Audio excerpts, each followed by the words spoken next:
This is Lightning Power Lunch, presented by Reef Rum on the Lightning Audio Network with Dave Mishkin and Greg Linnelli. I think Pointer, Lilleberg, and Charlie are all close, if not for sure, coming back. They should be ready to go. Tony, you saw he's had a red jersey out there, so he's kind of TBD still. I think he needs to get in some contact drills, and then we can determine a little bit better on how what our decision is next week. But he's still got a week too, so we got some time. That one guy we didn't see was Max. I understand that he's going to miss some time. Yeah, he's going to be out for a little bit. I think you guys heard he had a lower body, and we're going to miss him for quite some time here. So the good news is you saw what the guys we had not playing. Dustus, Lilleberg, you saw what they were doing for 30 games before they got injured. So we got guys coming in that we're really confident in. Rob Zettler. Mm-hmm. Give us an update on some of the players being out. We are live. Yeah, that was last week, by the way. That was last I think that press conference occurred shortly before the press release came out about Crozier's surgery. So Zetz was kind of tiptoeing around it, but it was a core surgery, which is abdominal. Yeah. And the projected timeout, as we said on yesterday's show, is 10 weeks, and that was a week ago, so 9 weeks. That takes you to the end of the regular season. It's been a really tough injury year for Crozier. At one point he said, I'm usually down for one injury a year. Yeah. Sometimes shorter, sometimes longer, and this is before this last one. He's like, I've had so many injuries this year, and a lot of them are just, bad luck. You think you've been around hockey long enough? We both have followed sports in general. Do you feel like the injury bug follows some players more than others? It's like, I don't want to say guys are brittle, but... Well, Andrew Cogliano had that incredible Ironman streak that ended, I think he got suspended, didn't he? That's how the Ironman streak ended. I think you're right. But they're they're definitely the exception. Most players miss time here and there, maybe a game or two. Maybe there's something to that. I don't know. You've talked about Chernak as a shot blocker. So, I think if you regularly are blocking shots, the likelihood of you having to miss some time goes up. Yeah, I would agree. Everybody blocks shots, but some guys block more shots, right? Now, Ian Cole, who's this year playing for Utah, he is one of the top shot blockers in the NHL. I feel like he's extremely durable, though. I'm going to have to go back and look. I think most years he's playing all 82. Sure. Or close to it. So I don't know. But there's no question sometimes it's just bad luck, right? You get hit a certain way, you do block a shot, hits you in the wrong spot. We didn't really get into this, and I didn't hear the television crew correct it, but I saw it on the replay. So if you recall, Greg, in the gold medal game between the U.S. and Canada, near the end of the second period. So Canada just tied it at 1. U.S. has the puck in the offense zone. Brock Faber takes a shot. At the time, they thought it hit 2 posts. I don't know if you remember that. I do remember that. Right near the end of the second period. I do remember that. Yeah. So they're like, that hit both posts, like one Heads post up. across the other post. Yeah, right. And so when they showed the overhead, though, it actually, Jake Gensel comes from behind the net to the one side. It hits him in the glove. So it hit his glove and then hit the post. This would have counted. This wouldn't have been a hand pass. It would have just deflected off the glove. No. But at the time when I saw that, I saw him shake his hand like it stung him. Sure. I'm like, boy, I hope he comes back for the third period. He did, right? Yeah. But, you could get injured on a play like that. You could break your wrist on a play like that. Yeah. Well, that's also, not one player being more prone to injury than another, but it can happen. Well, if you go to high traffic areas, you are going to get hit by some pucks. Yeah, the shot blocking one, I think I'm less inclined to say you're more injury prone unless you start getting injuries beyond the shot blocking that those areas have been hit by the puck, and are they more susceptible to other types of collisions that lead to the injury happening. The concussion one is an interesting one because I think we have seen players, you get hit once and then you're more susceptible to the concussion, even if it's just a not as vicious hit. These are some of the things I think Brandon Hagel is working through, obviously. And, I think Victor, there was some, Sidney Crosby, probably the best example of some things there I think what makes it so unusual when he got hurt in the Olympics is that for the most part he has been healthy. Yeah. It's interesting for a player like Crosby. So he had the enormous absence from the concussion that he sustained in the Winter Classic, January 1st, 2011. So he missed basically the rest. He missed the rest of that year, basically. He played 2 days later, and Hedman bumped him, and then he was out. And I think he has had subsequent concussions and had to miss some time. It hasn't been as long. And those concussions, you can correct me if I'm wrong, Greg, happened sooner rather than later after the original one that knocked him out in 2011. I mean, knock on wood for Crosby, like he has stayed healthy, but you worry when you have a bad concussion that subsequent checks are more likely to lead to additional concussions. That is it. And I mean, Crosby has avoided that really through we'll just say the latter part of his career. And that's great. I mean, great for him, but it kind of runs contrary to maybe the narrative that you hear. I mean, Brian Bradley, if you ever have a chance to talk to him, like he had to retire because of a concussion. I mean, I think he still has some issues. They aren't like debilitating to the point that he can't do what he's doing. Like he's involved with Lightning alumni and involved with the organization. And a lot of times when sponsors come on trips, Brian Bradley's there to be there meet too. And meet and greet and spend time with them. But I had heard that, like there was a time it was difficult for him to be in a room with the lights on, talking about well after the original injury. So it's a very difficult thing for some players. Other players, like, you spent some time working with Chris Dingman, as did I.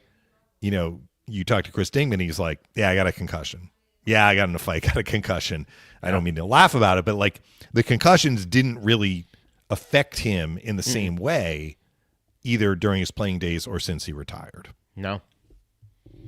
So it's kind of a luck of the draw a little bit, but I mean, I'm really glad for Crosby that this isn't kind of following him around after sustaining a pretty major concussion injury, let's be honest, early in his career.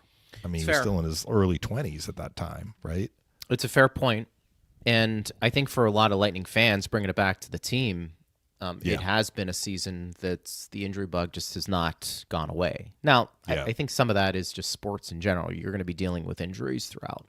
It feels like it has been a snowball effect with this team. And now we are going to have the condensed schedule.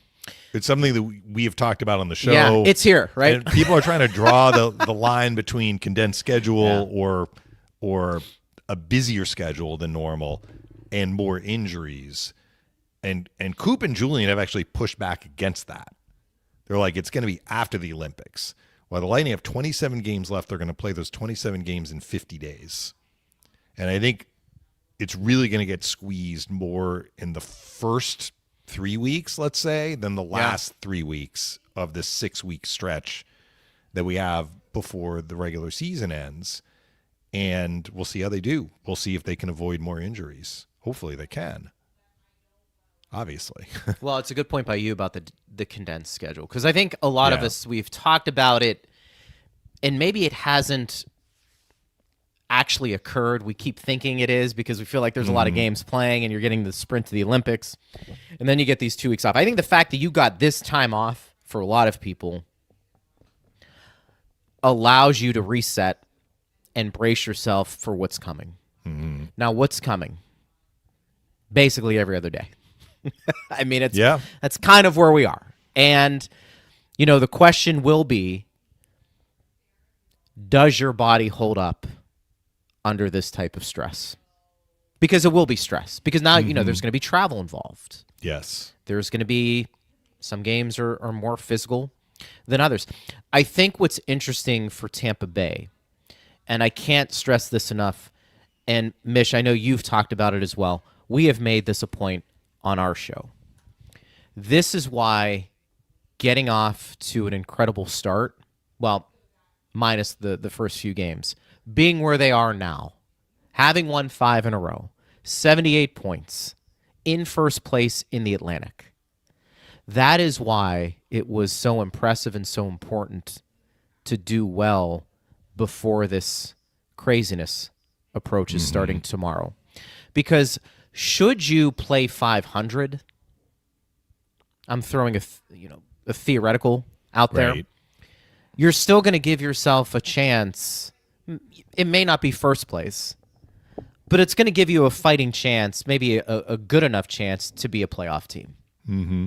Because you know there's going to be some adversity. There may be some scheduled losses coming up. You and I probably won't like to admit it, or we won't use that as an excuse. But as much hockey that's going to be played, we may be looking at this and saying, man, I just didn't think the Lightning had their legs in that game.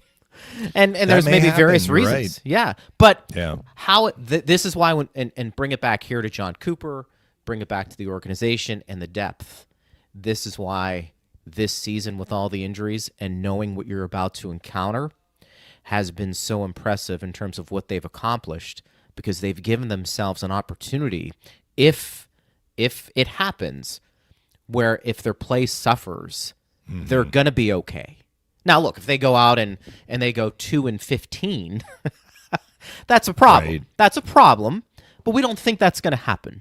They've built a big cushion. And I mean, there are a couple of ways we it. can look at it. We talk a lot about playoff pace. The Lightning are at 55 games.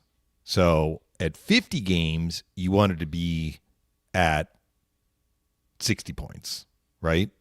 Yeah. So they are at 78 points.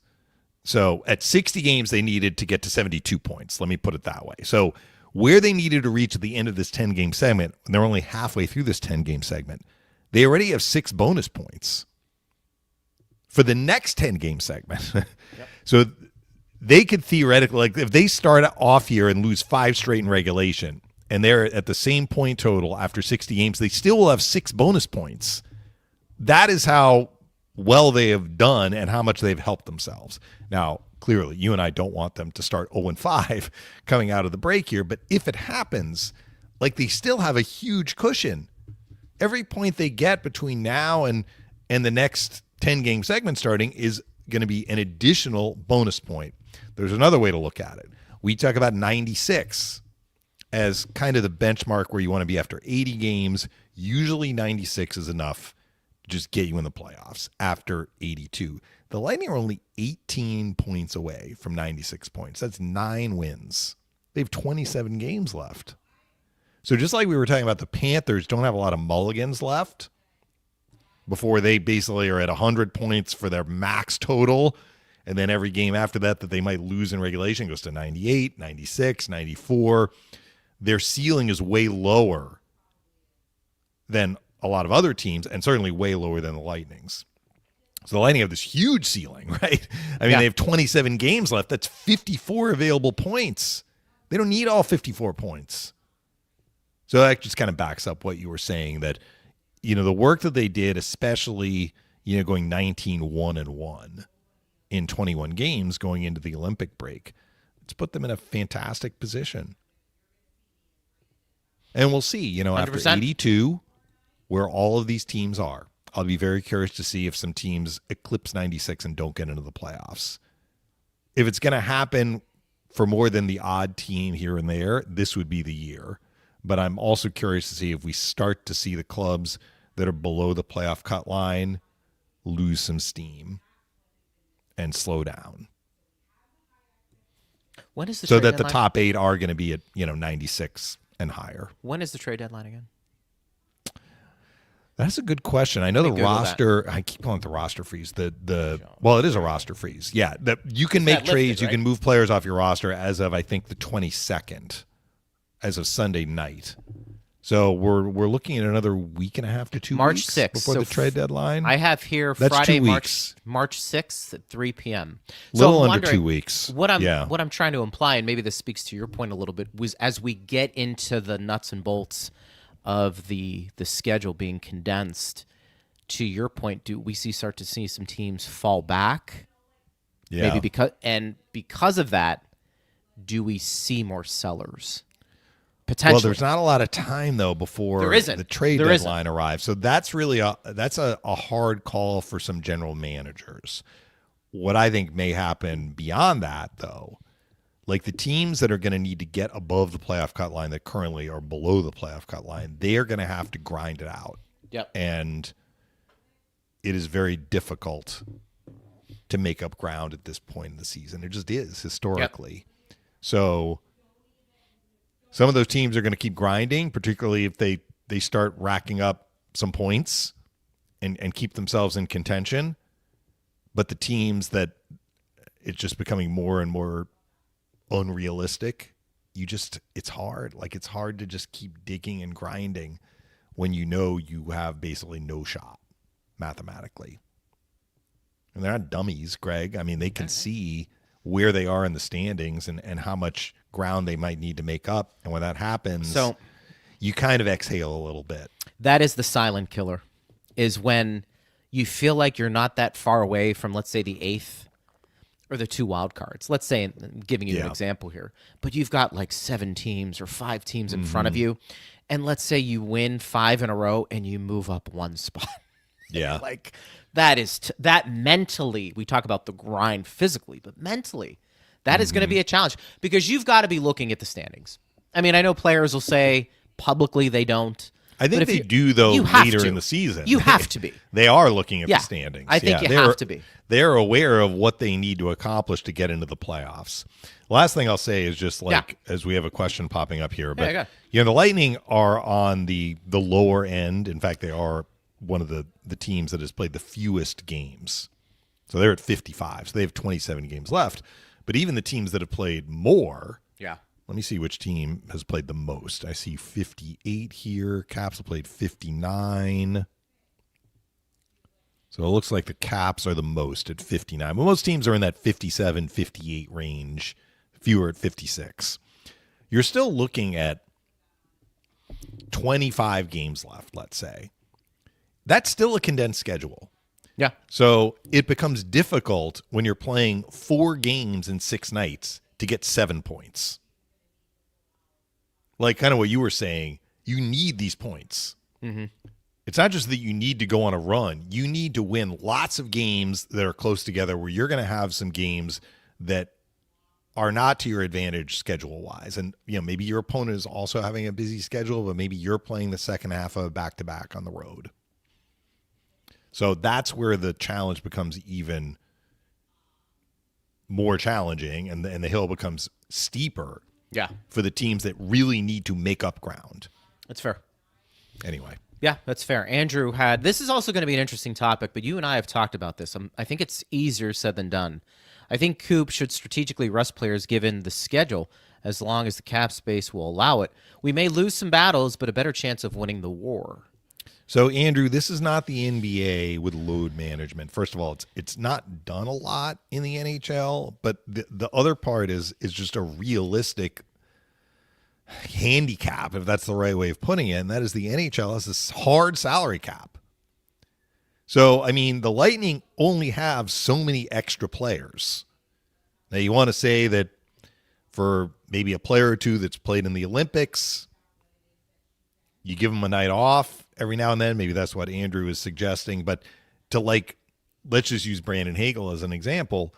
To say to Brandon Hagel, we have 27 games left. We want to rest you for 10 of those. Like that's just not going to happen, right? And maybe you might say, we're going to play Brandon Hagel less.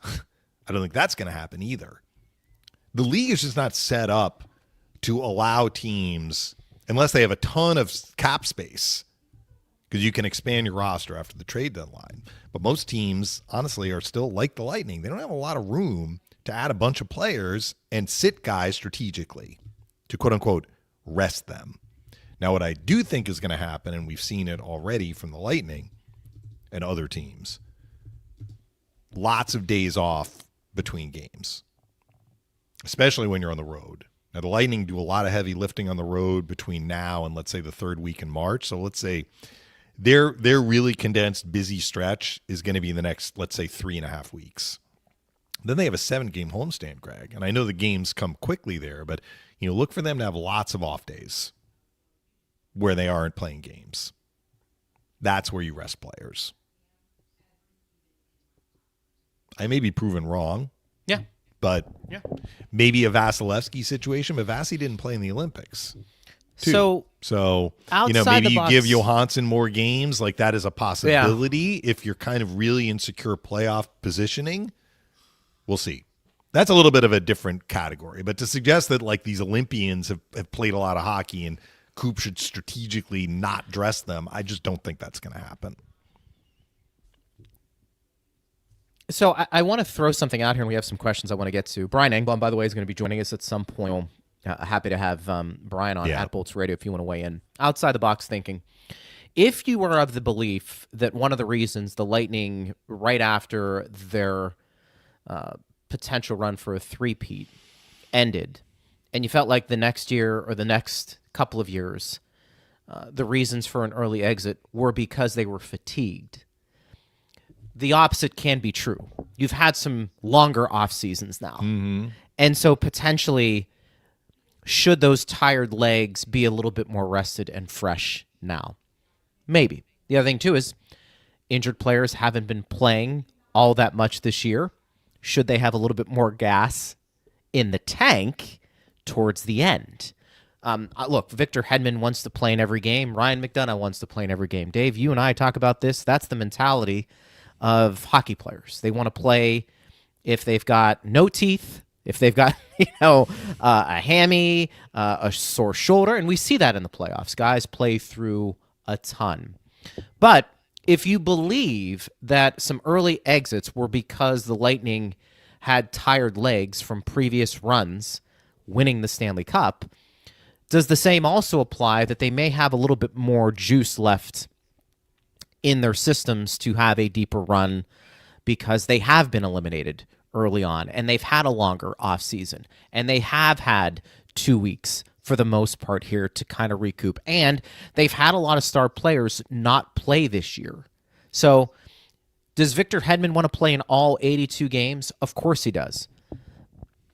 But Dave, do you think it's the worst thing if you know the Lightning are going to make the playoffs and you know that Heddy has maybe only played X amount of games, but might be a little more fresh once the playoffs start? That's how I'm going to look at it, and maybe that's a naive way of thinking, but you can't apply the one scenario and potentially not at least give credence to the other scenario that maybe you can use this to your advantage.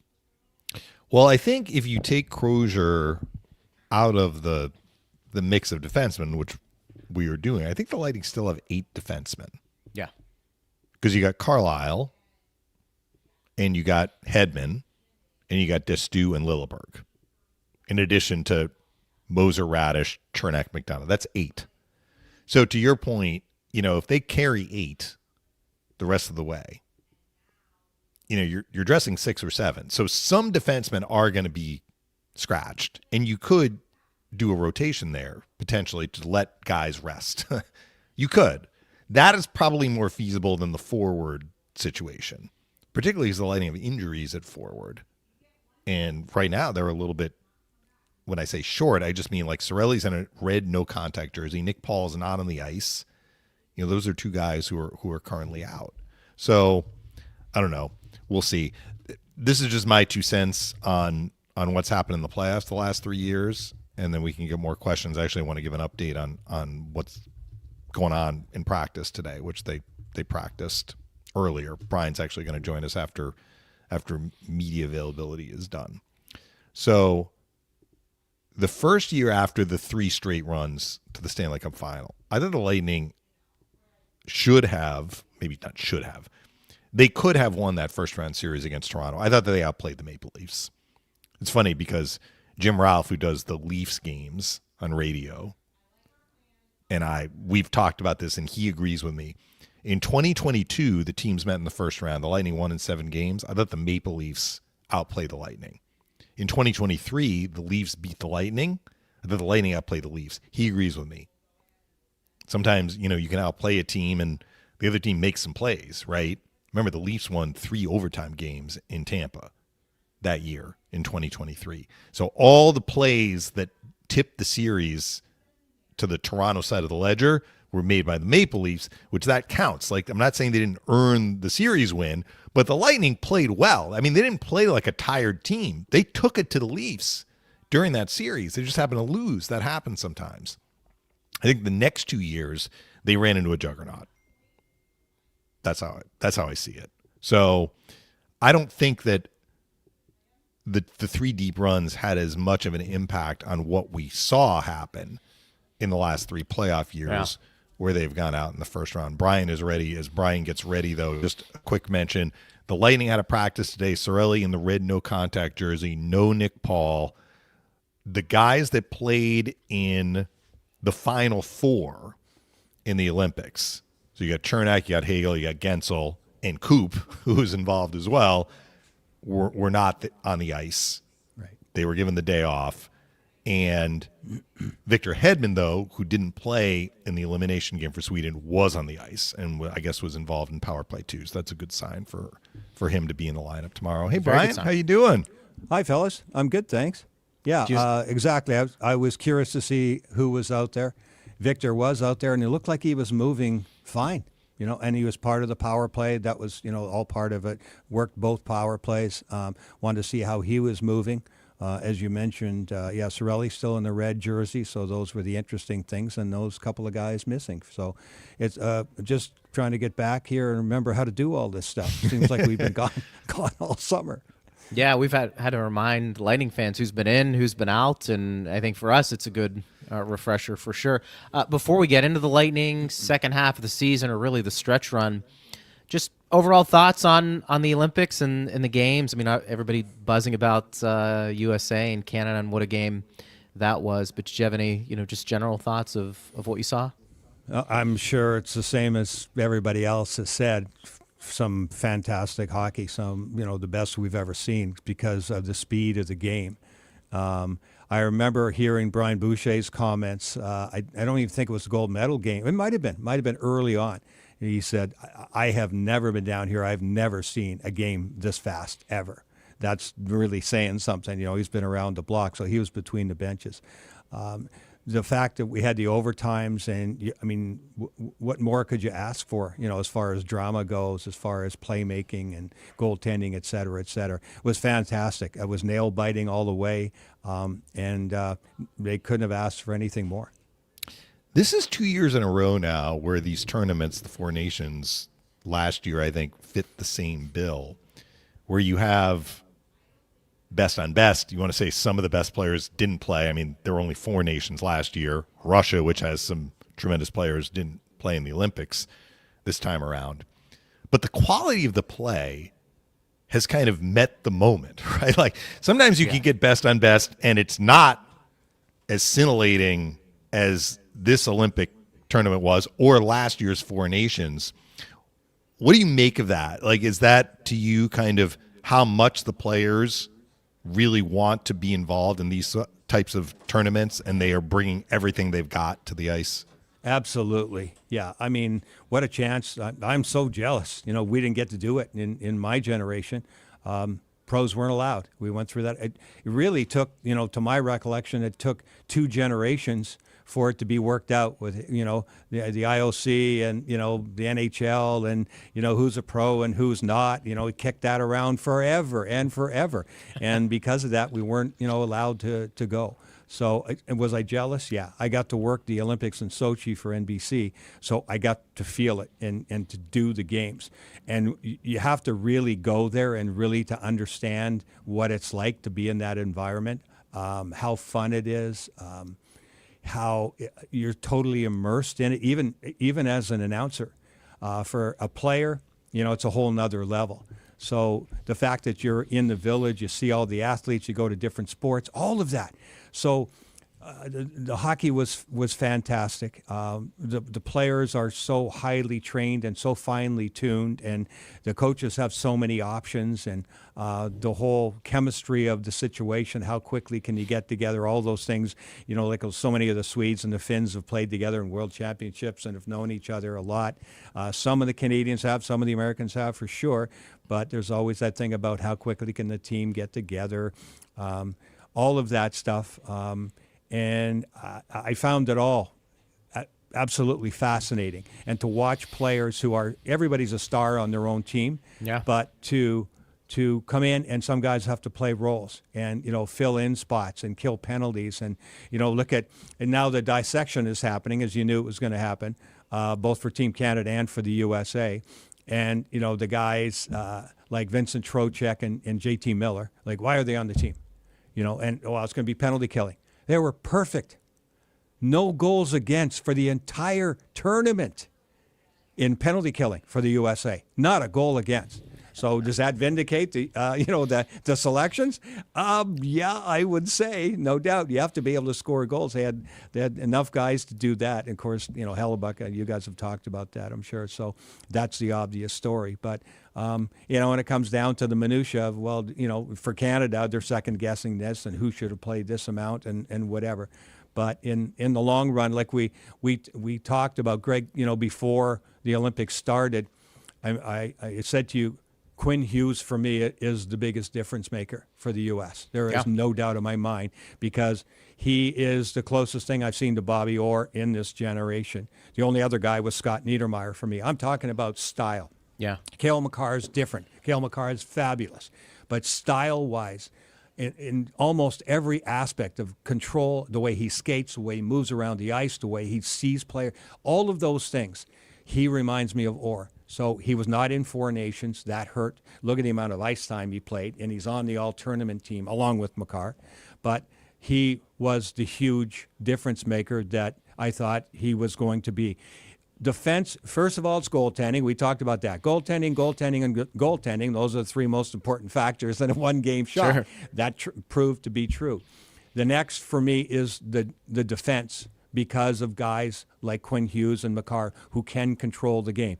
The forwards are in it. They're in the neutral zone, getting the puck a lot. They turn around and boom, especially when you're playing against best on best. The door gets slammed in their face a lot. They have to pick their way through, find different ways, and a little momentum here and there. But defensemen, why do you think McKinnon and McDavid are so effective? What do they do all the time? They come back and swing deep in the zone, get the puck. McKinnon especially, he wants it because he knows coming up the ice, that's where he gets a chance. It's like a broken field running, a great running back in the NFL. They get some time and space, hopefully, to move and not be in that congestion between the blue lines and into the offensive zone.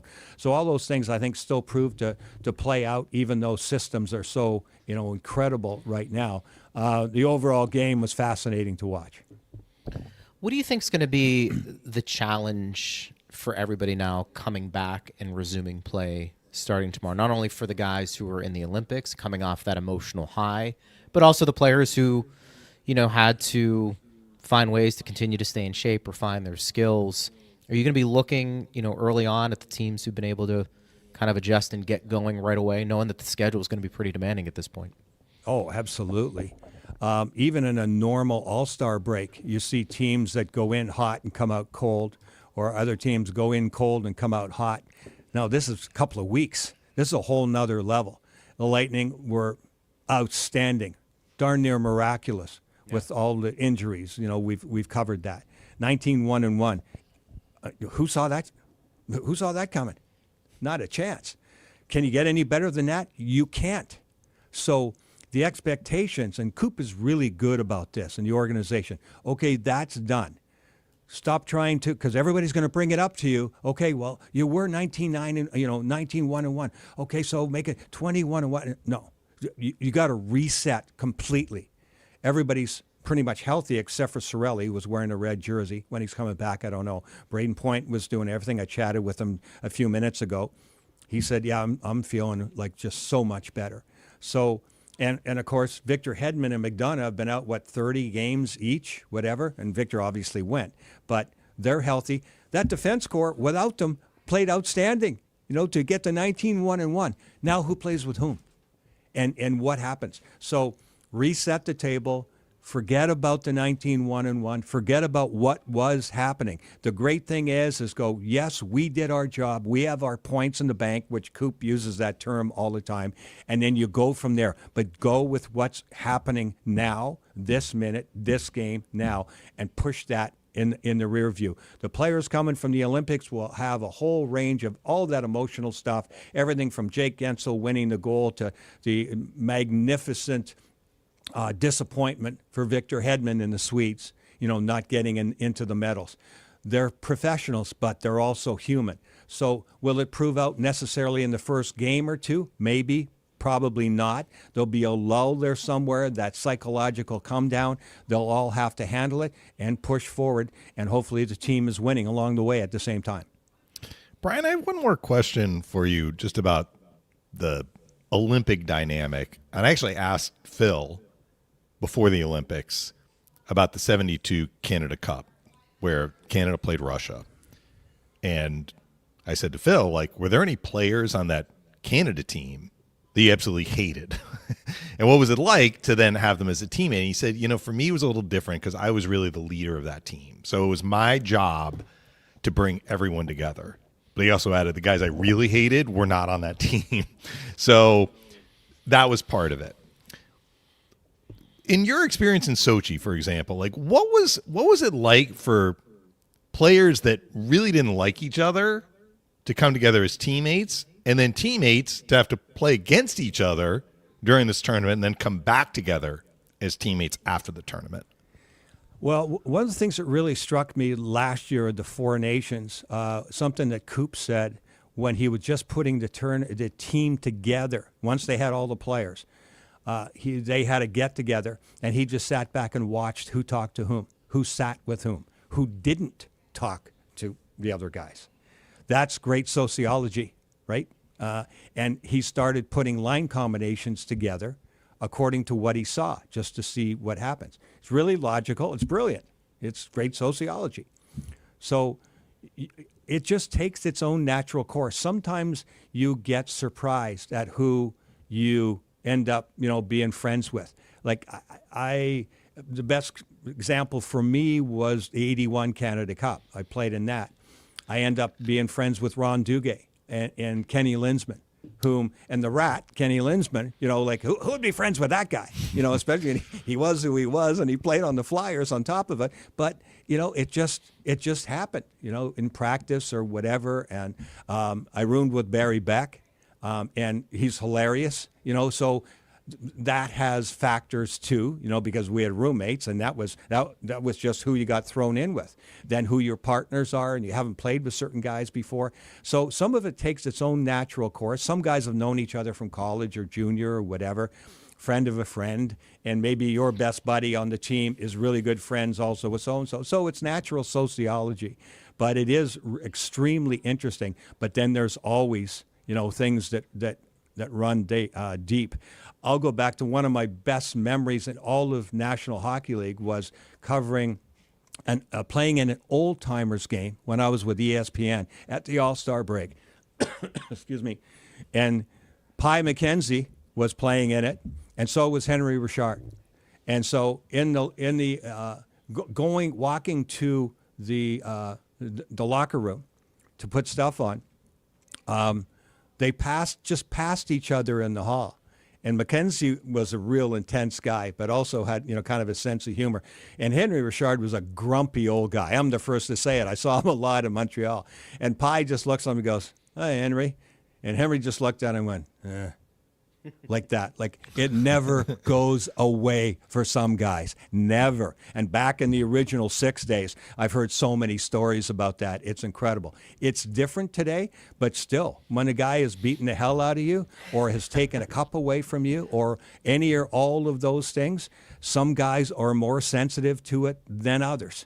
Of course, if you fought a guy, even some guys that fight, end up being friends. Hey, it was a good fight. You've seen that, right? Guys beating the hell out of each other and then tap each other on the back on the way to the penalty box. Doesn't make any sense. Some guys can do that, and some guys cannot. It's just human sociology, but those things exist. It can still help because you're taught as a hockey player, it's about the team. How do you win? How do you win? How do you win? Everybody is there to win.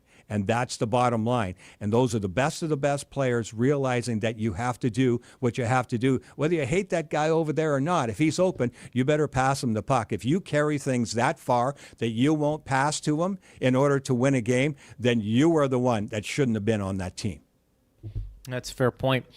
Brian, when you look at this Lightning team here in the stretch run, they've done so many things well. Maybe the biggest thing is just dealing with adversity and winning games despite all the injuries. Is that going to be something you're going to continue to monitor, or what's the biggest thing you're looking at with this Lightning team with the remaining, X amount of games as we head into the playoffs? It's funny. It's a little bit like the Olympic teams. So many guys were hurt for so long. Victor and McDonough, two of the best examples. Who's going to play with whom on defense, and how quickly does it come back together? Do you automatically just put those things together? How about the guys who played so well while both those two guys were out? How do they feel about themselves? Where do they go? How much ice time do they get? Those things, getting great players back into the lineup is a great thing. Is it always a great assimilation back again? Because there's a pecking order, both in the room and on the ice. So does it always easily go right back hand in glove? Not necessarily. And the players don't know that, how it's going to work either. You just start playing, and then it's part on the coaching staff and Coop to say, well, this is working, that's not working. Hey, let's get going here. But that's back to what I was saying before about the 18-1-1, that was a different group of guys in some way, because you are getting key players back in the lineup, hopefully from here on, and nobody else gets hurt. So the dynamic has changed, and it's what you want, no doubt. But often when it comes with injuries, somebody steps forward. We talk about it all the time. Coaches, somebody else has to step up. Well, great. So that means somebody who was here in the lineup went to here, and then now he's back down to here. How does he feel about himself? And how does all that dynamic work? Have you lost him? Is he wondering again? Is he wandering aimlessly? Whoever that guy is. So you're resorting the deck again. There's a lot of interesting things that have to happen with the team.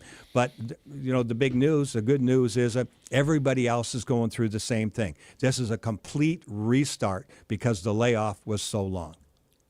Last one for me, Brian, and this will be a topic until the date passes, but March 6th, we just talked about, is the trade deadline. Yeah. So there was the 1 year where Julian did absolutely nothing, and that was the year the Lightning won 62, and it's hard to argue with that. The team has been playing so well. What does your spidey sense tell you about, how active the Lightning might be if they can make a deal? I think the most obvious thing to me would be a fourth-line center. A guy who can really win faceoffs, who has a history of winning faceoffs. If you can fit him in, that guy's got to have experience. Hopefully he's got Stanley Cup experience, but certainly playoff experience. And if he's that good, he probably has it, whoever that guy is. And off the top of my head, I haven't really worked through that, who it might be. But I think if anything, it would be that. The importance of faceoffs is always there. It comes and goes for the Lightning as far as effectiveness. Like Finley is a big, strong kid. He's done some good things. Doesn't have a lot of NHL experience. They're still bringing him along. In some other games, would you like to see another guy who has been around the block and done that and won some faceoffs and getting that third and fourth line, the bottom six scoring going a little bit? That's the areas I'll be looking at as well. Is who's producing on the third and fourth line. I think you pretty much know what the top six is, and you know what the checking line, the Yanni Gourde line, is the Yanni Gourde line, right? But that fourth line can be really key, especially when that guy is a face-off guy. So I would think for me that might be somebody they would be looking at. And we should mention, we haven't actually talked about it, Greg. It happened right after we discontinued doing our shows for 2 weeks. Finley was claimed. They tried to slip him through waivers, and St. Louis claimed him. So best wishes to him. But that is an opening right-handed centerman who take faceoffs. The Lightning now have Braden Point, and that's it. On the roster. That's what I mean. So he was doing his job, right? Feeling his way around. So they need somebody to fill that spot. Brian, this is great. We always appreciate it. We'll see you at the rink tomorrow. Well, we'll show up and see if I can remember how to do this after a couple of weeks off. I'm like, wow. It was fun. For all of us. For sure. Yeah. But it was good stuff. But here we go again, and boy, it's intense. It is. All right, we'll see you at the rink. Appreciate it. Okay. Thanks, guys. Brian Thanks, Engblom. Brian. joining us right there. Always a good. We didn't even catch get up. to that when we were back on the air yesterday. What's that? How to do games? Well, that, yes. We'll find out tomorrow, right? But, a lot of people were wondering, how would the Lightning fit some of these players who are coming off the injured list, and whether it was strategic in terms of when they tried to do it, but they tried to send Finley down, and he had to clear waivers, and he didn't clear. So St. Louis claimed him, where his dad played, among other places. Sure. So best wishes to Finley, but now the Lightning have one. So, I mean, with the injuries, too, you got Paul out, you got Cirelli out. Finley's no longer in the organization. So we'll see. We'll see how they address that. Who will start taking faceoffs? Nick Paul has been the best faceoff guy percentage-wise, but the fact that, he's not even on the ice after getting injured at the end of the Stadium Series game is an indication that, he's still a ways away. So who's going to pick up the slack on draws? And you're missing Cirelli, who takes a lot of faceoffs. He hasn't had the percentage of Paul, but, that's an opening that someone is going to need to fill. Ranger 5253 said inside a report came out today that there could be a Blake Coleman reunion. Well, look. Lightning know him well. They know him very well. Yeah. No doubt about it. I mean, He signed a 5-year deal with Calgary, so that means he's on an expiring contract. Would we be interesting to surprised? Look, if Yeah. Julian can make it work, I will just, understand, know what you know. We do know that Julian is aggressive at the trade deadline. Understanding that if he can find a way to make it work, he will. And I think that's just how it plays out. Mythos says, who do you guys think we go after before the trade deadline? I think we 100% are going to make a move. So I don't know. Well, we've talked a lot about Yeah. face-off guys, and Brian just talked about a face-off guy that would slide in on the fourth line. I will maintain that they want their face-off percentage to be higher. We heard from Julian that he doesn't want to get a face-off guy at the expense of the rest of the lineup. But at this point, they are short at forward. So, they need bodies, right? Even if it's just to bridge the gap between now and the end of the regular season. So I think the concern about upsetting the apple cart goes down a little bit because you're going to have to find guys to fill roster spots. But if you were giving me my preference, I would say a right-handed face-off guy would be more preferable and would be preferable to a left-handed face-off guy. Because that is the side of the ice where the Lightning just don't have a lot of players. Point's the only guy. And his face-off role is kind of limited, honestly, with the Lightning. That would be the obvious need to fill. Now, if they can't get a righty and they get a really good lefty, that might still help them. Particularly if Cirelli is going to be missing significant time.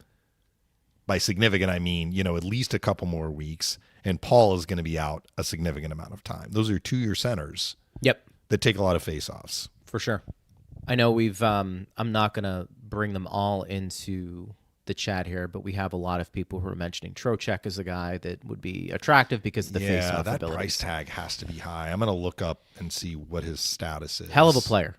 I mean, you He's a get great somebody player. like that, Yeah. you would He is a jack of all trades. Because, with the Rangers, he'll play 5-on-5, he'll play power play, he'll play penalty kill. He takes face-offs. He can score. He can pass. He is a terrific player. But, how much is this Ranger team going to rebuild? I would think Trocheck's not a spring chicken, but I would think he What's is his going to be an contract? important part. I'm looking it up right now. Yeah, he's got 3 years left after this year, Greg. At what? 5.625. So that would require money out. Yeah. He also has a modified no trade clause. I think he would. He's 32. I think he would come. If the Lightning aren't on that list, I think he would make the exception to come to Tampa Bay. I'd have a hard time thinking that would be the roadblock. Right. I think the roadblock would be making the numbers work, to your point. Vincent Trocheck would help the Tampa Bay Lightning. Just like 100%. you could say Vincent Trocheck would help just about every other team that He would would. acquire him. He But would. the Lightning have no cap space, and do they have what it would take to acquire him? Those are the two parts of the equation. If they are, I mean, I'm sure that they would love to add Vintage Trocheck. But that logistically, it may just not be possible. I will say this, and maybe I'm more in the minority. I'm not going to get into every player that the Lightning potentially could trade. You have an idea. I think the biggest issue for the Lightning will be the cap. If you're taking on a player like Trocheck, I actually think they have prospects that teams would want. I'm not telling you there's a lot of them, but there's a few more than they've had recently, partner, where I think they'd look at it and say, all right, yeah, that player, pretty good players. I mean, don't forget, Radish and Kachuk were traded, and they were once thought to be pretty high-end prospects leaving. So I think you have guys comparable to them right now in the Lightning system. I'm not going to tell you they're going to end up being great NHL players, but that's part of being a prospect. There's that uncertainty. But I think the Lightning have enough there in their toolbox, partner, where they could dip in and another team could look at that and say, to the Rangers' point, who want to get younger, hey, the Lightning have 3 or 4 prospects we're looking at here. Maybe 2 of them we can get in addition to a player off their roster, and maybe we swallow some cap and we figure that out. I think Trocheck's harder to do. Keep in mind, though, Greg, if I'm understanding the rule correctly, yes, the Rangers can absorb 50%, but that's for the rest of the contract. It's not just 1 year. Correct. So you'd be asking the Rangers to absorb 50% of his salary, not just for the rest of this year, but for 3 additional years. Yeah. That would be a significant ask and require a lot in return. And that's more in return. The more you're asking them to swallow, you're going to have to give up more. I think that's probably how I'd play that out. But we understand the point. Trocheck, a fantastic player. And if you want to go the face-off route, he's probably the high-end player of that list. The guy who can play, he can win face-offs. He's really the whole package. Look, on just about every team in the NHL, partner, wouldn't you say he could be, on your first line, and at worst, he's your second line center. I mean, that's the type of player you're talking about in Trocheck. This isn't some guy that's going to be on a fourth line playing 7-8 minutes and taking key faceoffs. I mean, this is you could call him, if you wanted to, in his own way, an elite player. So, I mean, we get where you're coming from, and certainly we appreciate the Trocheck mentions, but we've kind of given our reasons. Vlad says Tampa has a great problem with its roster. Hedman, DeStew, Crozier, Lilleberg, Point, Cirelli, Paul. How can Julian strengthen our squad? I think, and of course, he's mentioning Vlad more on the injury side, I think, with all of those players potentially there. Yeah. Some are coming back sooner than later, right? I mean, that's just part of the process. I mean, look, the Lightning, to their credit, and maybe just to kind of put a bow on this type of conversation, they've really weathered this storm, and you can call it more of a storm. I mean, this has been almost a disaster in many ways for many teams. They have weathered that, and they have found guys who can come in and play, which is one of the sidebars to the conversation of trades. You have found some guys who maybe other teams are looking at and saying, all right, well, when that guy comes back, what are you going to do with that guy? Right. And that gives you some more options. That's what our fans are always asking. And then I'm like, tap the brakes, please. I mean, I was not expecting that they would lose basically 3 guys in the Stadium Series game. Yeah. Cirelli, Paul, and Crozier. If Crozier got hurt in that game, unclear, but that was the last game that he has played. So they're like, well, these defensemen are coming back. Well, you know what? Now Crozier is not available for the rest of the regular season. So now they have 8. For sure. Could they go the rest of the way with 8 defensemen? They absolutely could. Now, you still have to make the cap situation work, but they can manage that. And then once you get into the playoffs, there's no cap in the playoffs except for your game roster. Yep. And I think most teams would be able to navigate that. And remember, the cap during the regular season is for your roster of 23. The same number is applicable for a game roster of 20. So you have a little bit more wriggle room there. But like for players that are added at the deadline that kind of are are breaking the bank, let's say, and teams can add them because they currently have other players on long-term injury. If those injured players come back in the playoffs, you cannot dress a lineup that exceeds the cap for a single playoff game. That's the new restriction this year. I'm not sure, depending on what the Lightning decide to do or don't do at the deadline. I mean, it seems unlikely that that would be a real problem for Tampa Bay, but we'll see. In other words, the players who are currently on long-term injury at this point, them coming back wouldn't like handicap the Lightning about like, well, we can't put Ryan McDonough in the lineup tonight. Not that they would do that because he makes too much money. You know, that's the problem. That's the new wrinkle this year, which is to combat the whole Nikita Kucherov in 2021 and Patrick Kane in 2015 and Mark Stone multiple years. You know, Tkachuk, the Matthew Tkachuk last year, where the Panthers added a bunch of money at the deadline. Matthew Tkachuk was on long-term injury, came back for the playoffs, right? So this is kind of a guardrail for that. We have somebody who said the Avs and Penguins have recently made a trade. And so we mentioned that the freeze was lifted. It was lifted a couple of days ago. So who Do you knows? have more information on that? No, I just saw somebody on our message board here that mentioned it.